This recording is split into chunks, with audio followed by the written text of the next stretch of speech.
The Miami Hurricanes will instantly be viewed as national contenders if they beat Notre Dame on August 31st.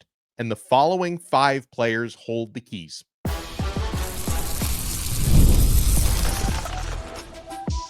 You are Locked On Canes, your daily podcast on the Miami Hurricanes, part of the Locked On Podcast Network, your team every day.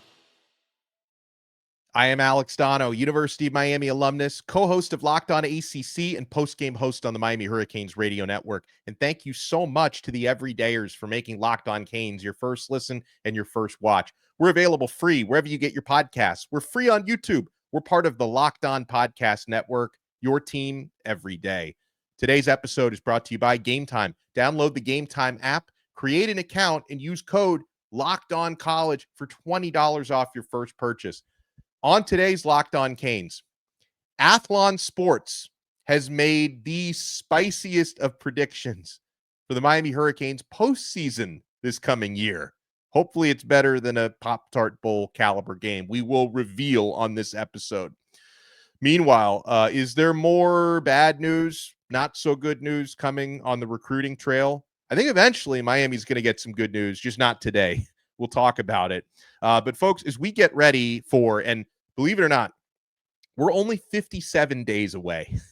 I mean, the offseason, I'm not going to say it's been moving fast, but we're on the home stretch. In 57 days, it's going to be August 31st, and your Miami Hurricanes with CARSON BECK under center and a lot of new defensive coaches, some new personnel, will be hosting Notre Dame, national runners-up from a year ago. And I've really been taking long, hard looks at, since we're now less than 2 months away, what made Notre Dame tick last year en route to their second place finish nationally, what made Miami tick last year, what they've needed to tweak specifically on defense from last year, and hoping that they can recapture some offensive magic despite Cam Ward being in the NFL now. And I've identified, in my strong opinion, 5 players on the Miami Hurricanes side who I think hold the keys to victory. And the Hurricanes, for what it's worth, are at this moment 3.5-point underdogs at home against the Irish. I'm sure once we start to hear more about what's happening in training camp for both sides, if either team, knock on wood, this doesn't happen, if either team suffers any significant injuries, the line is obviously going to move a little bit one way or another before August 31st. But Notre Dame are 3.5-point favorites at this moment. With that said, I don't think anyone would be too surprised if Miami gets it done at home week 1. So this is a huge matchup, and it's a huge matchup for fueling perception, because a lot of folks out there, if you think they're sleeping on Miami or even hating on Miami, a lot of the national analysts think the Hurricanes might be able to do pretty well with the ACC schedule this year, but a lot of people are picking Miami to lose against Notre Dame week 1, lose against Florida week 4, which would make Miami at best 2-2 heading into the ACC schedule. So Miami can really turn that narrative on its head by coming out and beating the Irish week 1. And if Miami does that, as I mentioned at the top, the Hurricanes would instantly be viewed as national contenders and certainly college football playoff contenders if you can stun the Irish the first week of the season. I think the first player, to me, if you talk matchups, who is probably Miami's most important matchup nightmare, potential mismatch in this game, is tight end Elija Lofton. You remember when Notre Dame beat Penn State in the national semifinal game last year, Notre Dame's defensive secondary, it's not exactly the same, but it's going to be really good again this year. They surrendered 0 receptions to a wide receiver. So it was really up to Penn State tight end Tyler Warren and their running backs who caught some balls, but Warren being the big mismatch there. He had to keep the Nittany Lions offense in the game with a team-high 75 receiving yards. Now, for Notre Dame's defensive secondary this year, Pro Football Focus projects the Irish to have the 3rd best defensive backfield in America. So on paper, they're really good. The highlight of their cornerback room is going to be Leonard Moore. He's rated the best returning cornerback in the entire country. So we'll talk about why Elija Lofton is going to be so important. And don't get me wrong, I'm not ruling out Miami's wide receivers having success in this game, nor am I saying, Carson Beck won't have success. I would love nothing more than to see JoJo Trader, Keelan Marion, CJ Daniels and company have a big day and stretch the field. I'd love to see Malachi Toney do some stuff in his first game, but I'm saying it won't be easy, right? You look at the matchups on paper, Miami might need to lean heavily on their tight ends and running backs and the Elija Lofton matchup issues that he's going to create against linebackers and safeties. Because for Elija Lofton, heading into his second year, and he looks like he's going to be Miami's starting tight end this year, his greatest value comes from his versatility. He can line up anywhere. You can try to exploit the greatest mismatches on the field with Elija Lofton. You know, last year, he showed you some flashes. He played sparingly as a freshman because he was essentially Miami's fourth tight end last year. He had 9 catches for 150 yards and a touchdown, 2 carries for 30 yards and a rushing touchdown. His playing time is going to go way up this year. And based on what we've seen from Lofton, not only sparingly in games, but what we've seen from him in practices, this is a player who looks ready to break out this year. And if Miami is going to beat Notre Dame, you're going to have success from your tight ends, specifically your top dog, Elija Lofton. And as we know from Carson Beck's history, a couple years ago when he had Brock Bowers, a strong, one of the best tight ends in the country, was really able to build that great on-field chemistry. Hopefully he can build great on-field chemistry with Elija Lofton as well. So Elija Lofton, number 1 for me. Let's go down the list.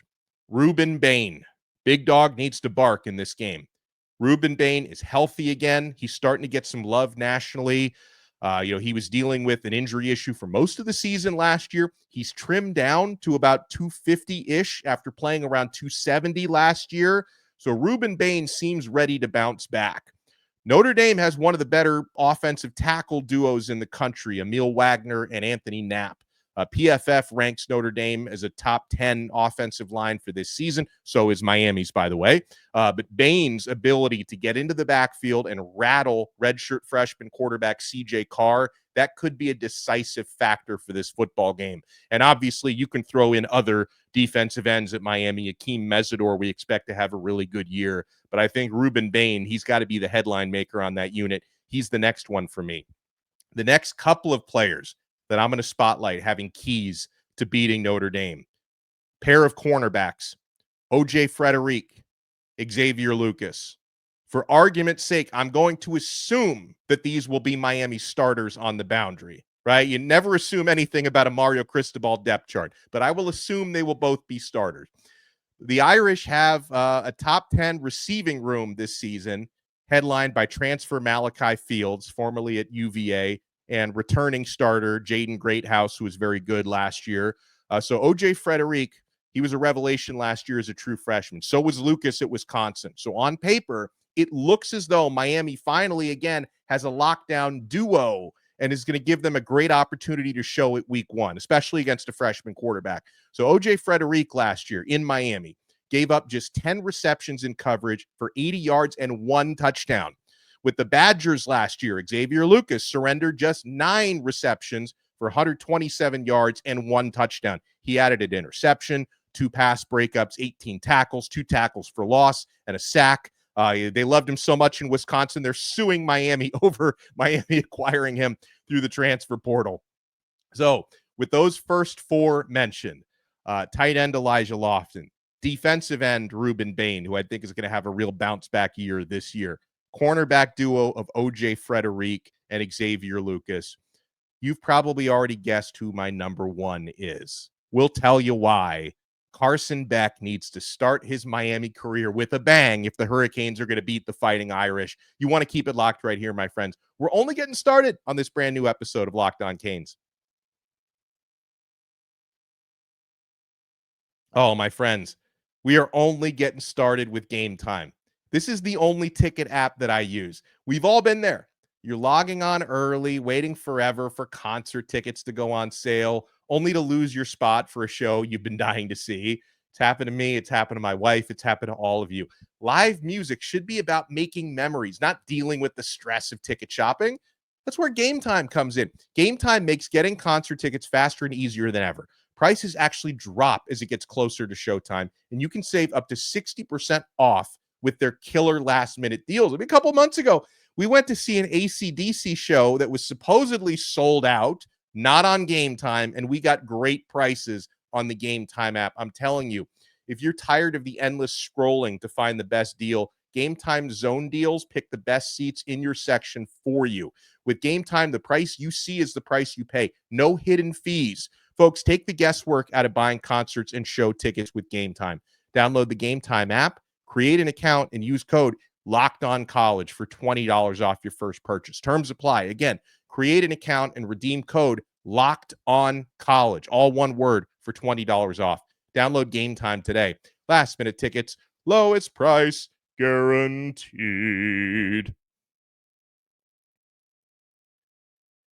Thank you for making Locked On Canes your first listen and your first watch. And for the everydayers, if you want to take your everydayer experience to the next level, sign up, click the link below to become a Locked On Canes insider. You get text messages directly from my phone to yours, breaking news, recruiting scoops, one-on-one questions and answers. Try it free for 2 weeks, and then if you like it, you can opt in for $4.99 a month. Give you a lot of added value on there. Click the link in the show description to become a Locked On Canes insider today.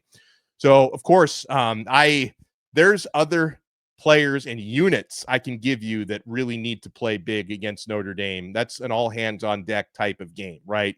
Miami has to, and same thing for the Fighting Irish. Like, they need to play well to beat Miami on the road. The crowd is going to be great. But there's a number of different options I can give you from Miami. We've given you tight end Elija Lofton, defensive end Ruben Bane, cornerbacks O.J. Frederick and Xavier Lucas. I can't possibly give you a top five without including new Miami Hurricanes starting quarterback Carson Beck. Because, yeah, Mr. Beck will be critical for Miami to beat Notre Dame. He needs to avoid the type of back-breaking mistakes that Penn State's Drew Aller made in the semifinal last year, where every time he needed a big interception to bring Notre Dame back into it, he threw it. So, yeah, we've already talked about how stingy Notre Dame's passing defense is. They gave up 0 receptions to wide receivers in that semifinal game last year. But Carson Beck is going to need to hit a few deep shots down the field in order to keep the Irish from stacking the box against Miami's top rushing attack. And the good news for Miami is Carson Beck is one of the more effective deep ball throwers in college football. Even last season, in that year that got scrutinized, though he wasn't very good last year, he was good beyond 20 yards. In throws of 20-plus yards, which are defined as the deep throws, he threw for 873 yards, 11 touchdowns, and just 1 interception, completing 47% of his 73 attempts. Georgia receivers, by the way, dropped 7 of those attempts over 20 yards. Otherwise, the numbers would be even way better than they were. By the way, that was more drops in those situations than any other team in the country. And only Carson Beck, Cam Ward, and Shedeur Sanders threw 1 or fewer interceptions on that many deep ball attempts last year. So Carson Beck's deep ball is very good. And Beck historically has played really well against top competition. Over the last 2 seasons as a starter at Georgia, he's got a 9-3 record against ranked opponents, completing 66% of his passes in those games for 3,180 yards, 21 total touchdowns, and 9 interceptions. So Beck has been good down the field. He's been good against better competition. This is going to be his very first game as a Miami Hurricane. So I think it's all about him finding rhythm and chemistry with his new playmakers. And yeah, if Miami can have a good start in that game and get the crowd into it, they have an opportunity. So in terms of, honorable mentions, obviously the offensive line, especially on the right side of that line, CeCe Maui Noah, it's a future first-round draft pick, we believe.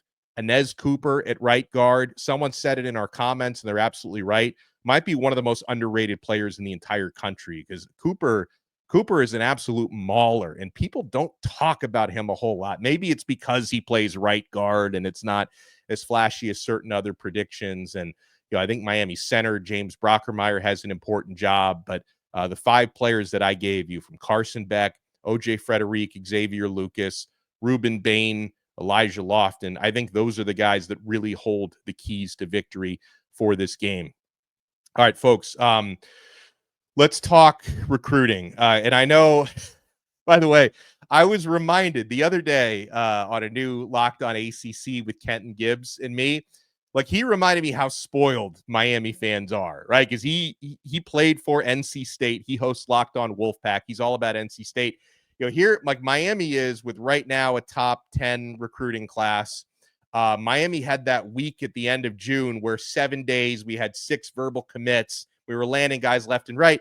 And so I mentioned to Kenton how, Miami's on this drought where for the month of July, they haven't landed any commitments yet. At the time, it was the 3rd of July. He's like, Miami fans are so spoiled. It's 3 days. Month of July. We're 3 days at that time into the month of July. They haven't landed a verbal commit. But you guys know there have been certain players, the Jason Lopez's and the Nolan Wilsons of the world, guys Miami was recruiting who went in other directions. There's been a little frustration among Miami fans with recruiting. I don't think it's going to get any better today and tomorrow, just so you know. July 5th. Today is Calvin Russell's birthday, and it's also the day that the 5-star receiver from Miami Northwestern is going to choose his destination, right? People will still keep recruiting him until National Signing Day, unless the sentiment like drastically changes in the coming hours. I hope I'm wrong about this one, but I'm not expecting Calvin Russell to pick Miami today. Now, the finalists are Miami, LSU, Michigan, Florida State, Oregon, and Syracuse. Over the past month and a half, there had been a lot of LSU buzz for Russell. Then he shocked everyone last week by referring to his top 3 as Michigan, Florida State, and Oregon. A lot of folks are like, wait, he's not going to mention LSU. He's not going to mention Miami. Syracuse has been recruiting him forever. And then also, I assume that this is legitimate and not some, deep fake Photoshop. I think it was real. I saw a photo for the flyer for his commitment birthday party today, which I was not invited to. I'm in Italy, so I couldn't have made it over there. But I saw a photo of the flyer for his commitment party, and there were 4 teams pictured on the flyer. It only showed Oregon, FSU, Michigan, and Syracuse. Like no Miami or LSU on the flyer. So, I mean, Calvin Russell it's frustrating. Like, his mother is a Hall of Famer, Sports Hall of Famer, played women's basketball at Miami about 20 years ago. If he ends up going in a different direction, a lot of the intel, I know I'd mentioned LSU had been hot for him for a while. Hearing a lot of Michigan smoke actually now for Russell. So we'll see what happens. And maybe by the time some of you listen to this, he's already picked his destination. And if it is Miami, feel free to troll my comments, because I don't mind being trolled when I'm wrong about something good happening for Miami. But I don't think it's going to be the Hurricanes for him. All right, so other players that Miami has recently missed on I think it was on July 3rd, safety Devin Jackson, who's a former Florida commit. For a while, Miami seemed to be very much in it for Jackson, but he ended up choosing Oregon. I think the communication had stopped between him and Miami a little while ago, but he chose the Ducks. Miami's after like a marquee defensive tackle. We missed out on James Johnson a little while ago to Georgia. We were trying for Nolan Wilson. DT Nolan Wilson committed yesterday to Alabama. Not a huge surprise. There was a lot of smoke there. In addition to being Calvin Russell Day today, July 5th, it is also Bryce Perry Wright Day, another blue chip defensive tackle, 5-star. Now, heading into his decision, it was recently characterized by Steve Wiltfong of On3 Sports as feeling like a Clemson versus Texas A&M battle. And really the last few days, it's been a tug of war between Clemson and Texas A&M, and it feels like today they're starting to get some new crystal balls for Clemson. Maybe the Tigers are the ones that bring that over the finish line. And that is certainly significant because, and there's a long way to go. I know I'm going to get this in my comments, and it's fine. I understand it. None of this really matters until National Signing Day, but it still matters to me and for those of us who are deep in the weeds when it comes to recruiting. But if Bryce Perry Wright is a Clemson Tiger today, it's going to make it harder for Miami to catch Clemson, because if Miami's going to be the top class in the ACC for the 4th straight year, the team that's giving you the most competition for that right now is Clemson. And if Bryce Perry Wright picks the Tigers, that is significant. So, I mean, when it comes to positive news, like we're waiting on Derek Cooper to lock in a new date. he's felt like a Miami lean, the 5-star athlete running back out of Chaminade, Madonna. I think Miami's done a tremendous job with his recruitment, but he had a July 12th date, and then he backed off that date and said he needs more time. So we'll see what happens there. There's some other players Miami's looking at. Brody Jennings, cornerback, we're trying to flip from Michigan. So, again, eventually there's going to be good news, but the last few days have been a little rough. And what I've learned is my vacation was too long. For the first month of my trip to Europe, Miami was getting good news left and right. They're landing players, left and right. And then, once we cross over that month mark, we hit week 5. We're in week 6 now and be coming home in about 5 days, just so you know. But I played with fire. The vacation was too long. The good news can only last for, I guess, a month is when the football gods cap it off for me. So it's not been very good ever since. Oh, man. But we still have more to get to on this episode, including this is a pretty scintillating prediction that ATHLON Sports has made for where Miami is going to land come postseason. How many games are we going to win this year? What ranking will Miami finish with? And where will they be playing in the postseason or even playoff? You want to keep it locked right here. We're not done yet on this brand new Locked On Canes.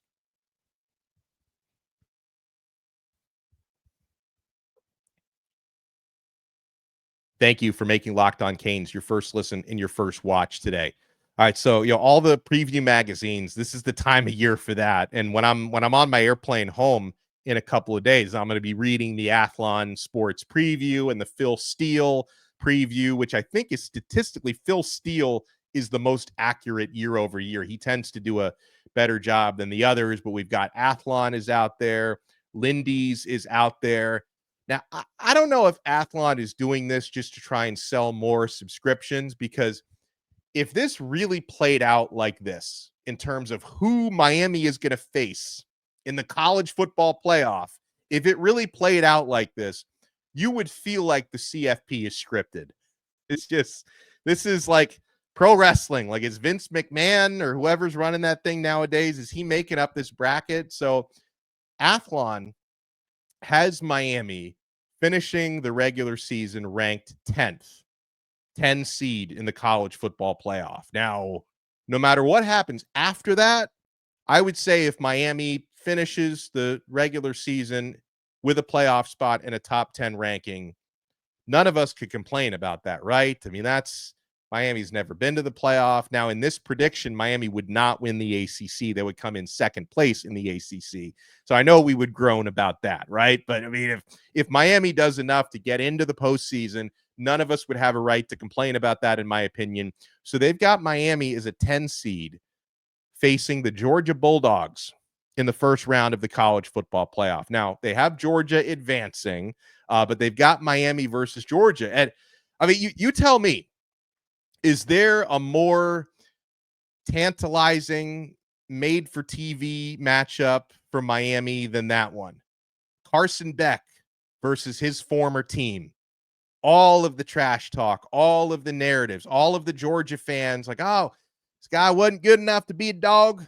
This guy went and chased the bag down there at Miami. He's not enough of a leader. Too many off-season distractions. Like, all of that. Carson Beck to go up against his former team.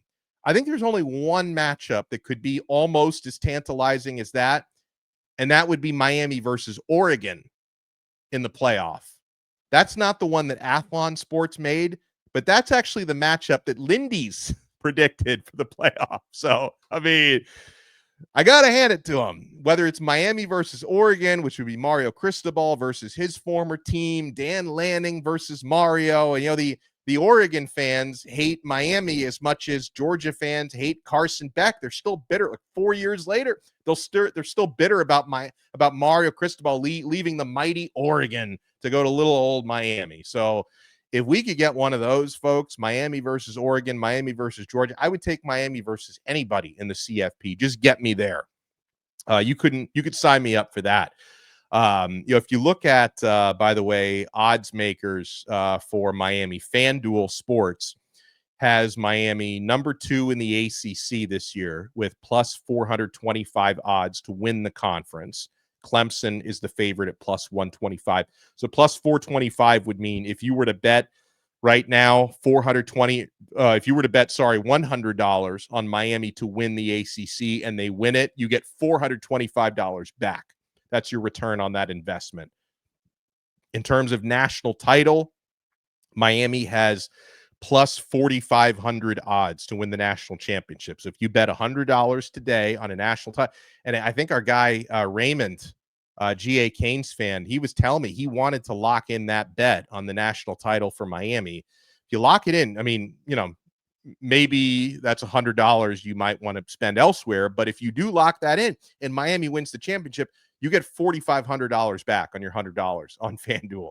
And Miami, by the way, is tied with Florida with those plus 4,500 odds to win the national championship.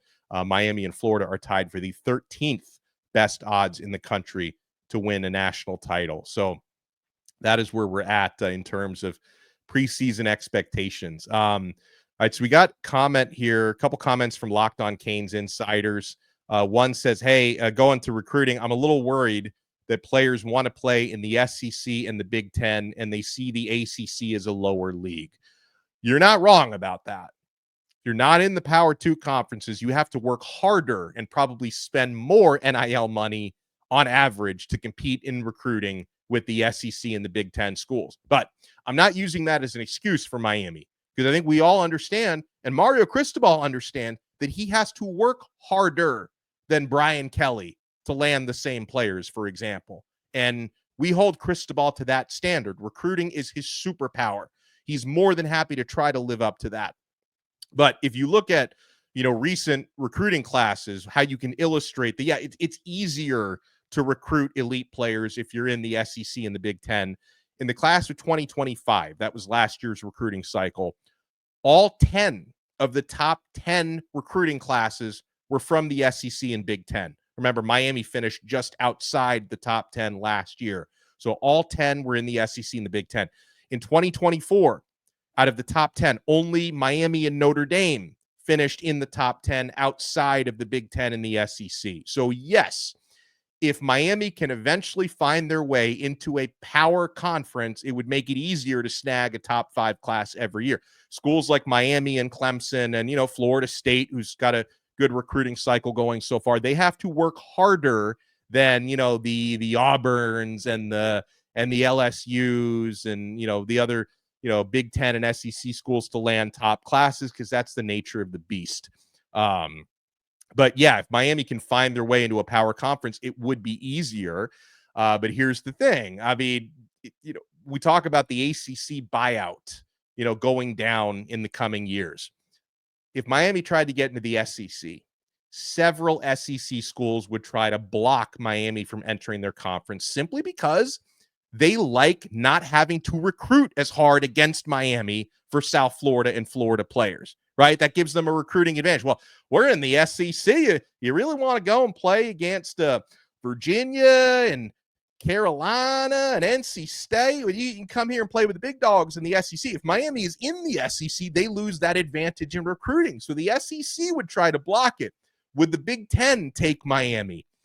I don't know. One of their schools is currently suing Miami, and the conference has publicly backed that lawsuit. So the Big Ten would need quite a pivot if they would come out and say, oh, yeah, you know what? Remember that time we were supporting Wisconsin for suing Miami? We want to bring Miami in and be one happy family. So listen, again, like I just because I'm the co-host of Locked On ACC doesn't mean I want Miami to stay in the ACC forever. I understand the limitations, believe me. But getting into the SEC or the Big Ten would not be automatic because, again, Florida, Alabama, Georgia, LSU, Auburn, they like recruiting against Miami. And again, Miami is capable of beating these schools for players, but it's easier for them to win recruiting battles when they can say, Miami's in the ACC. That's gross. You really want to play there? They lose that advantage if Miami's in the SEC. And then the Big Ten, maybe they have to kind of walk back from their public support for Wisconsin. And if Wisconsin were to get a vote as to let Miami in or not, I think you know which way that vote is going to go. Oh, man. By the way, somebody asked me recently if there's any update on the Wisconsin versus Miami lawsuit. Not anything substantial, but there are a couple of interesting details I came across that I want to talk about in a future episode. So you want to keep it locked for next time. Thank you so much for making Locked On Canes your first listen and your first watch. Make sure you smash that like button and subscribe. Subscribe on Apple Podcasts, Spotify, Odyssey app. Subscribe on YouTube, wherever you get your podcasts. And we'll talk to you again next time on another episode of Locked On Canes. We are part of the awesome Locked On Podcast Network, your team every day.